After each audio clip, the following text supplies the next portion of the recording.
Let me ask you something uncomfortable. If your income stopped tomorrow, not forever, just paused, how long could you breathe before panic showed up? A week? A month? Or would that little voice creep in immediately like, okay, we've got a problem? Most people don't fail financially because they're lazy. They fail because money quietly takes control. And by the time they notice, the leash is already tight. And the scary part? You don't feel controlled. You feel normal.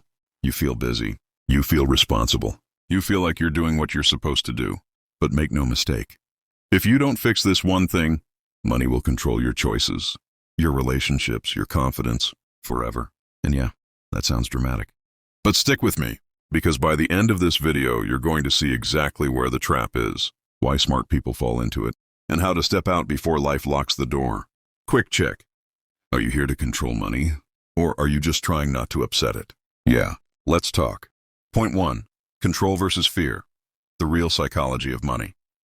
Here's what no one explains early enough. Money is not a math problem. It's a fear management system. Most financial decisions aren't made from logic. They're made from avoidance. Avoid embarrassment. Avoid stress. Avoid looking behind everyone else. That's why people say things like, I'll start investing when I make more. I'll budget once life settles down. I'll learn this stuff later. Later. Later is the most expensive word in finance, because fear doesn't scream. It whispers. It says, just get through this month. Don't rock the boat. Everyone else is doing this too. Very calm, very reasonable, very Swiss watch reliable, until you realize it's running your life. Here's the kicker.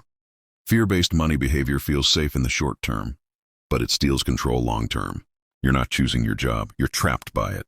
You're not buying things, you're soothing anxiety. You're not avoiding risk, you're avoiding growth.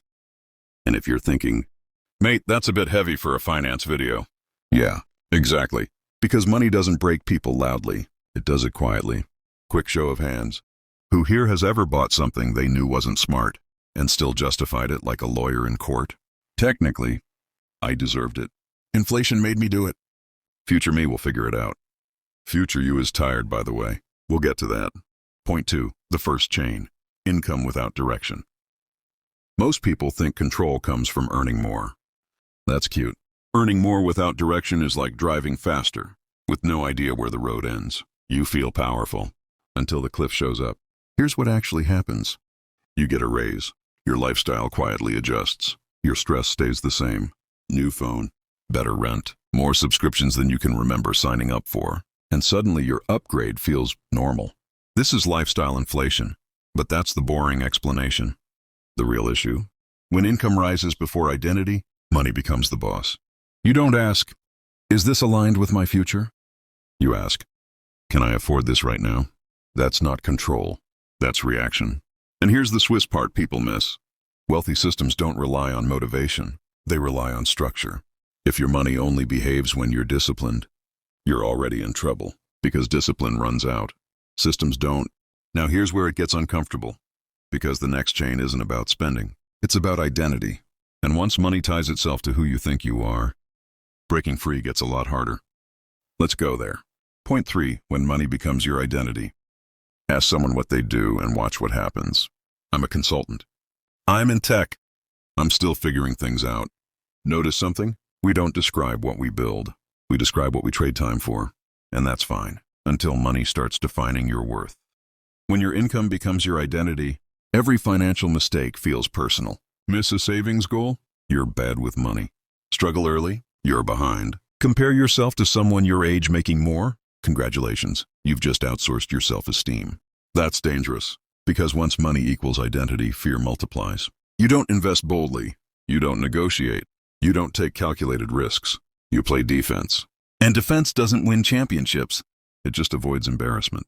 Here's the truth straight up. Money should be a tool, not a mirror. If you need money to tell you who you are, it will control every decision you make. Quick reality check. If your bank balance determined your confidence today, how was your posture this morning? Yeah, thought so. Point 4, the cost of waiting. I'll fix it later syndrome. This is the silent killer. Not bad decisions. Delayed decisions. People don't fail because they choose wrong. They fail because they don't choose at all. I'll start investing when I understand it better. I'll budget after this busy season.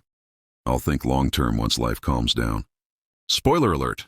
Life does not calm down. Ever. There is always another bill, another wedding, another reason to postpone control. And every year you wait, money compounds against you. Time is either your employee or your landlord, and landlords charge rent. The tragedy? At 45, people don't say, "I wish I took more risk." They say, "I wish I started with less, but earlier." That line hurts because it's true. So if fear controls money and identity locks it in, what actually breaks the cycle? This is where most finance advice gets boring. So we won't do that. Because the solution isn't more information. It's a shift in control. Point 5. Control starts with a why, stronger than comfort. Let me borrow a question and make it personal. Why? Why care about money at all? Why learn this stuff? Why go further than average? And don't give me the Instagram answer. Not freedom, not success, not vibes. Your why has to be strong enough to beat comfort on a lazy Tuesday night. Because here's the rule. If the why is powerful, the how becomes obvious. Why not see how skilled you can become? Why not build a financial wall around your family? Why not become the calm one when chaos hits? And here's the real one. Why not you? You've got the brain. You've got access. You've got time, even if it doesn't feel like it. The only thing missing is decision. Point 6. Building systems that remove fear. Control isn't about micromanaging every dollar. It's about removing emotion from repetition, automatic investing, clear spending rules, simple categories you don't argue with. When systems run the basics, your mind gets quiet. And when your mind gets quiet, you make better decisions. Wealthy people aren't calmer because they're rich. They're rich because they designed calm. That's very Swiss. Very boring. Very effective. No drama. No dopamine chasing. Just steady progress that compounds while you live your life. Be honest. How many of your financial decisions last year were made at 11:47 p.m. while slightly stressed and very online? Exactly. Systems don't scroll. They execute. Point 7. The final shift. From fear to authority. Here's the moment it clicks. When money stops controlling you, something weird happens. You walk differently. You say no faster. You stop explaining yourself. Because authority isn't loud. It's calm. You don't panic at market dips. You don't chase trends. You don't flinch when others stress. You know where you're going. And more importantly, why. That's the difference between people who look rich and people who actually are. Now here's the part most people miss. Even after they fix everything we talked about today, there's one realization about money that almost everyone figures out too late. It's not about income. It's not about investing. It's about timing and regret. And if you're in your 20s, this might be the most important thing you hear all year. So don't let the algorithm decide for you. Click the next video on your screen. Most people realize this about money too late. Watch it now, while you still have time on your side. I'll see you there.